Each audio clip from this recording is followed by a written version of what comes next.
Children, welcome back. As I said, in this session we are going to learn about heterotrophic nutrition. In our previous session what we learned? We learned about autotrophic nutrition, right? That is the self-nourishment, that is called autotrophs. The organism which can prepare its own food. Now today we are going to learn about heterotrophic nutrition. Organisms that are not capable of synthesizing their food is called heterotrophic nutrition. Heterotrophs means the organism which is depending on other organism for their food. Right. Now here in heterotrophic nutrition there are three types.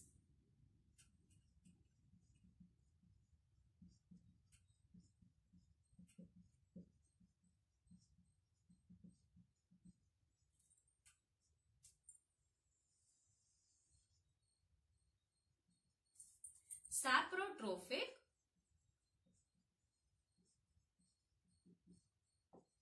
nutrition. Saprotrophic nutrition.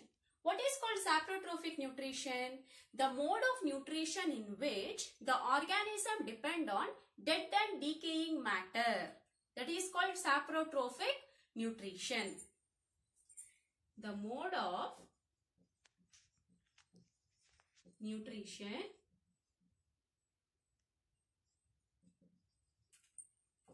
in which the organism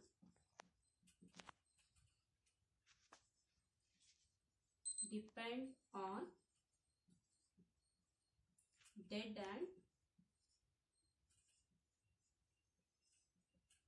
decaying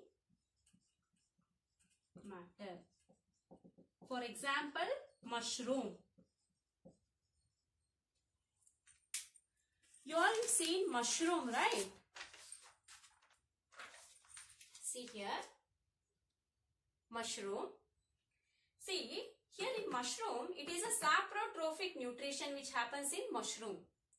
See, this is the mode of nutrition in which the organism depends on dead and decaying matter.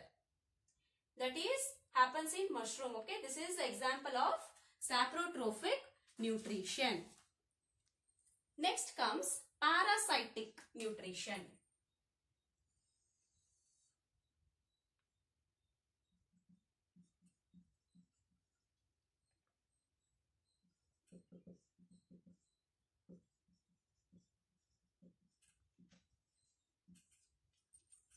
The mode of nutrition in which organism depend on other living organism is called parasitic nutrition.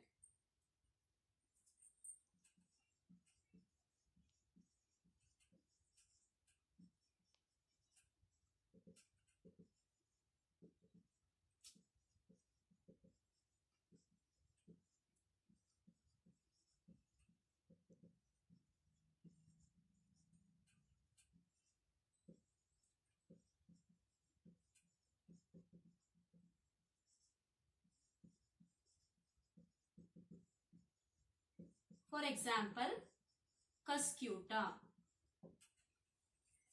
See, the mode of nutrition in which the organism depend on other living organism, that is called parasitic nutrition. For example, Cuscuta. Can you all see? This is Cuscuta plant.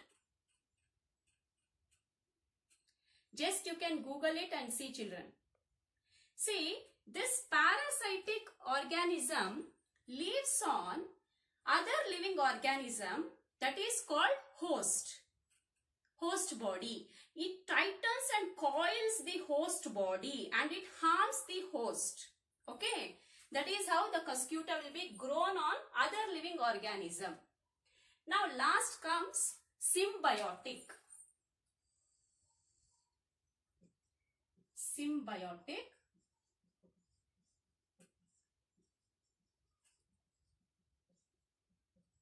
nutrition. Here, the mode of nutrition in which two living organism live together for mutual benefit. For mutual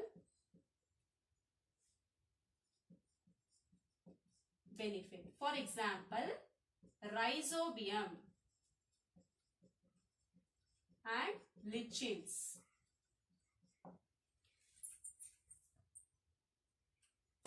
See, this is lichen plant. Here, the mode of nutrition, how it happens? The two organisms lives together for mutual benefit. And also rhizobium. See, this is the rhizobium. Can you see here? Red color dots like structure whichever I have drawn here.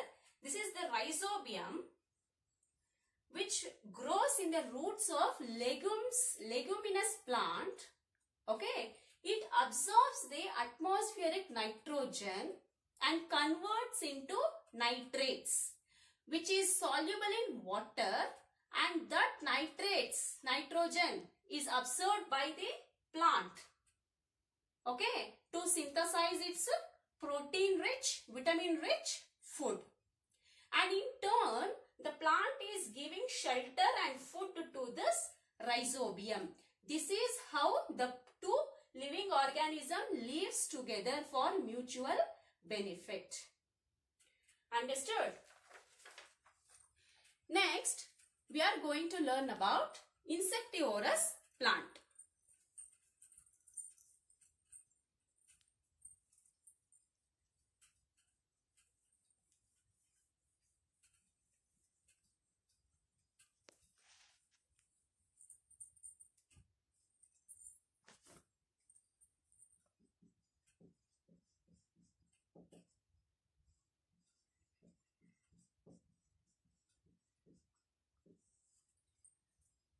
Have you heard of plants that can eat insects?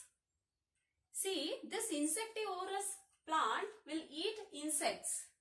Why? I will let you know. See here. This is picture plant. Okay.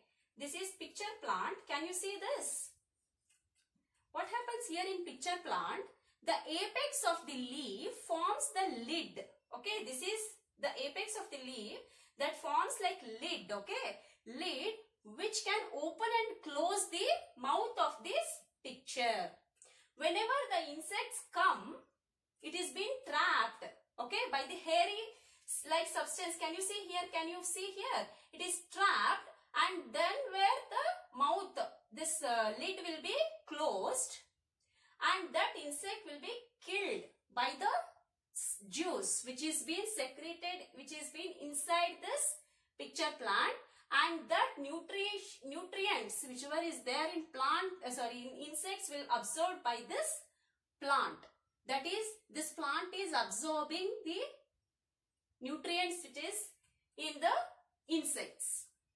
Here I have shown you only the picture plant. You can just Google and see the Venus flytrap and also this sundew plant, also insectivorous plant. Okay children, by this we have done with the nutrition in plant. I hope you understood. See, whenever you are getting doubt, just pause it and just make a running note so that you can understand. Thank you children.